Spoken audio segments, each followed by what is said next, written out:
Breaking news. Dhaka সচিবালয়ে আজ সকাল থেকেই এক অস্বাভাবিক নীরবতা। এক ধরনের চাপা উদ্বেগ যেন ছড়িয়ে পড়েছে করিডোর থেকে শুরু করে প্রতিটি শাখার টেবিল পর্যন্ত। গতকাল যে উত্তেজনা, প্রত্যাশা আর আশার আবহ ছিল, আজ তার জায়গা নিয়েছে সংশয়ের ছায়া। কারণ রাতারাতি পরিস্থিতি বদলে গেছে বলে ইঙ্গিত মিলছে একাধিক সূত্রে।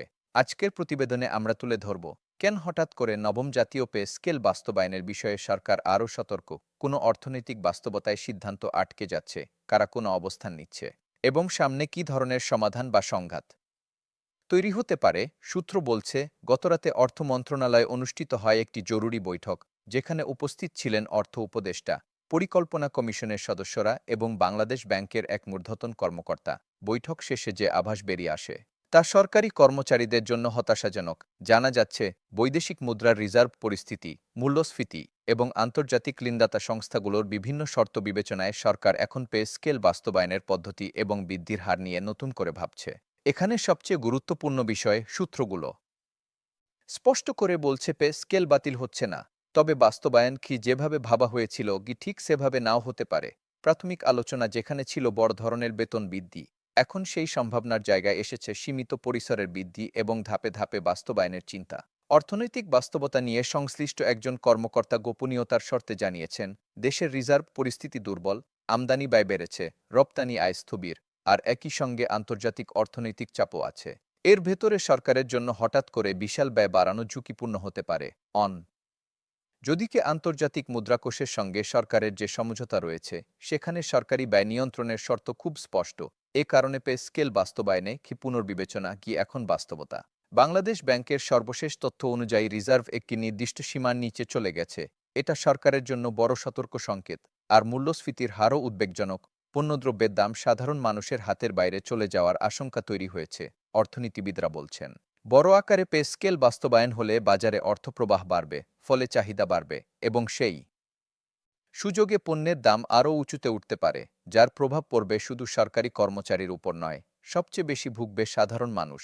এই দ্বিমুখী চাপ, একদিকে কর্মচারীদের বাস্তব জীবনযাত্রার সংকট, অন্যদিকে জাতীয় অর্থনীতির দুর্বলতা, এই দুইয়ের মাঝখানে সরকার এখন বিকল্প পথ খুঁজছে। সূত্র বলছে, সম্ভাব্য বিকল্প হিসেবে আলোচনায় এসেছে টার্গেটেড সাপোর্ট বা লক্ষ্যভিত্তিক সুবিধা। অর্থাৎ সব গ্রেডে এক হারে বেতন না বাড়িয়ে নিম্ন গ্রেডে তুলনামূলক বেশি বৃদ্ধি এবং উচ্চ গ্রেডে তুলনামূলক কম বৃদ্ধি।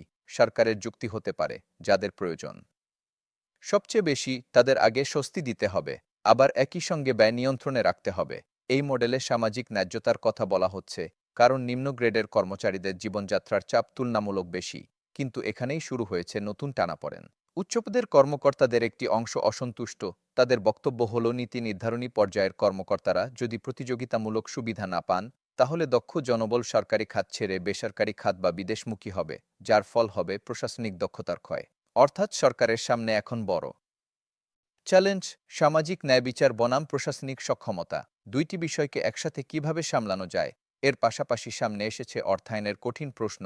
পে স্কেল বাস্তবায়নে বার্ষিক অতিরিক্ত ব্যয় কত হবে এবং সেই অর্থ কোথা থেকে আসবে। রাজস্ব আয় বৃদ্ধি, ব্যয় সাশ্রয় নাকি ঋণ, তিনটি পথই জটিল। রাজস্ব বোর্ডের বক্তব্য অনুযায়ী চলতি অর্থবছরের লক্ষ্যমাত্রা অর্জন কঠিন। অর্থনৈতিক মন্দায় ব্যবসা বাণিজ্য কমে যাওয়ায় কর আদায় কমেছে। তাই হঠাৎ করে বড় অঙ্কের অর্থসংস্থান একটি বড় চ্যালেঞ্জ। নতুন কর আরোপ করলে জনগণের উপর চাপ বাড়বে, যা সামাজিকভাবে যেমন কঠিন, রাজনৈতিকভাবেও সংবেদনশীল। ব্যয় সাশ্রয়ের কথা বারবার বলা হলেও বাস্তবে কতটা সাশ্রয় হবে তা নিয়েও অনিশ্চয়তা আছে। অপ্রয়োজনীয় প্রকল্প বন্ধ, প্রশাসনিক ব্যয় কমানো, দুর্নীতি নিয়ন্ত্রণ, এসব বাস্তবায়নে সময় লাগে এবং প্রাতিষ্ঠানিক প্রতিরোধও থাকে। আর ঋণ নেওয়ার সুযোগও সীমিত, কারণ আন্তর্জাতিক ঋণদাতা সংস্থাগুলো ইতোমধ্যে শর্ত দিয়েছে ব্যয় নিয়ন্ত্রণের। এমন পরিস্থিতিতে সরকারি কর্মচারী সংগঠনগুলো সরকারের যুক্তি মানতে নারাজ। তাদের বক্তব্য, অর্থনৈতিক সংকট যদি সরকারের নীতিগত ব্যর্থতার ফল হয়, তাহলে সেই ব্যর্থতার দায় কেন পড়বে কর্মচারীদের ঘাড়ে। তারা বলছেন, জীবনযাত্রার ব্যয়ের সাথে তাল মিলিয়ে বেতন না বাড়ালে পরিবার চালানো অসম্ভব হয়ে যাবে এবং তাদের দাবি নৈতিকভাবে বৈধ। ইতোমধ্যে কর্মচারী কল্যাণ সংগঠনের নেতারা সংবাদ সম্মেলনে কঠোর কর্মসূচির ইঙ্গিত দিয়েছেন। কাজ বন্ধ, মানববন্ধন, অবস্থান কর্মসূচির মতো হুঁশিয়ারিও এসেছে। এর প্রভাব পড়তে পারে প্রশাসনিক কার্যক্রমে, সেবা ব্যাহত হলে ভুগবে সাধারণ মানুষ এবং পরিস্থিতি আরও জটিল হতে পারে। অন্যদিকে জনগণের একটি অংশের মতামত ভিন্ন। তারা বলছেন, সরকারি কর্মচারীরা বেতন ও চাকরি নিরাপত্তা পান, কিন্তু দেশের বিশাল জনগোষ্ঠী দিনমজুরির উপর নির্ভরশীল। সেখানে বড় বেতন বৃদ্ধি বৈষম্য বাড়াতে পারে। এভাবেই পে স্কেল এখন আর শুধু সরকারি কর্মচারীদের বিষয় নয়, এটা হয়ে উঠেছে অর্থনীতি, সামাজিক ন্যায়বিচার এবং রাষ্ট্র পরিচালনার এক বড় বিতর্ক। বিশ্লেষকদের মতে সমাধানের পথ হতে পারে কি পে স্কেল প্লাস রিফর্ম অর্থাৎ বেতন বৃদ্ধি হতে পারে, তবে একই সঙ্গে জবাবদিহিতা, দক্ষতা, দুর্নীতি নিয়ন্ত্রণ, প্রশিক্ষণ, মেধাভিত্তিক পদোন্নতি এবং ডিজিটাল গভর্নেন্স বাস্তবায়ন জরুরি, কারণ শুধু বেতন বাড়ালে সেবা মান বাড়বে এ নিশ্চয়তা নেই। অনেক অফিসে ফাইল ঘুরতে ঘুরতে মাস পার হয়।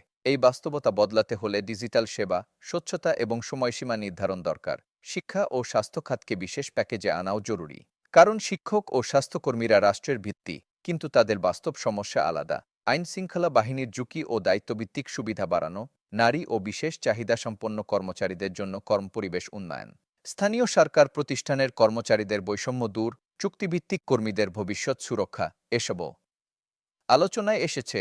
এখন সরকারের সামনে কঠিন সিদ্ধান্ত, কর্মচারীদের দাবি বনাম অর্থনৈতিক বাস্তবতা। এই ভারসাম্য রক্ষাই সবচেয়ে বড় চ্যালেঞ্জ। আগামী কয়েকদিনে সরকার যে সিদ্ধান্ত নেবে তা শুধু সরকারি কর্মচারীদের নয়, পুরো দেশের অর্থনীতি ও প্রশাসনিক স্থিতিশীলতার জন্য নির্ধারক হবে। পে কমিশনের চূড়ান্ত সুপারিশ তৈরির কাজ চলছে। সরকার কতটা গ্রহণ করবে বা কতটা পরিবর্তন করবে, সেই প্রশ্নের উত্তর এখনও অজানা। আর সবশেষে সবার নজর প্রধান উপদেষ্টার দিকে, কারণ তার সিদ্ধান্তই নির্ধারণ করবে নবম জাতীয় পে স্কেল বাস্তবায়ন কতটা দ্রুত, কতটা পূর্ণাঙ্গ এবং কতটা বাস্তবসম্মত হবে। অপেক্ষা কমছে, কিন্তু অনিশ্চয়তা এখনও কাটেনি।